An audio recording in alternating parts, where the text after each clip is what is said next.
माझं नाव रेखा संभाजी तुपे. माझ्या कुटुंबामध्ये माझी 2 मुलं, माझे मिस्टर आणि मी. 2024 पासून मी पेशंट केअरचं काम करते. वाशीला एक पेशंट होते, मी त्यांच्याकडे काम करत होते. ते आता चांगले झाले, त्यांना बीपी शुगर होते.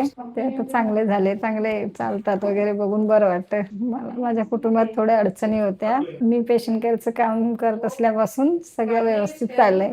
मी, माझे मिस्टर, आम्ही दोघेही पेशंट केअरचं काम करतो. माझे मिस्टर 15 वर्षापासून पेशंट केअरचं काम करतात. मी 4 वर्षापासून करते. आम्हाला भरपूर सपोर्ट मिळाला. आम्ही आता एक घर घेतलं, मुलाचं शिक्षण झालंय. नित्यानंदले सर मॅडम सगळे चांगले आहेत, सगळे समजून घेतात आणि इकडे आठवड्याला पेमेंट वगैरे मिळतो, बरं वाटतं. महिन्याची वाट बघावी नाही लागत. पेशंट केअरच्या घरी गेल्यावर पेशंट चांगले असतात, त्यांच्या घरच्याने आम्हाला सपोर्ट करायला पाहिजे. किचन मध्ये येऊ नका, बाथरूम यूज करू नका सांगतात, त्यांनी सपोर्ट केला पाहिजे. पेशंट केअरचे काम पाहिजे असेल तर खालील दिलेल्या लिंकवर क्लिक करा.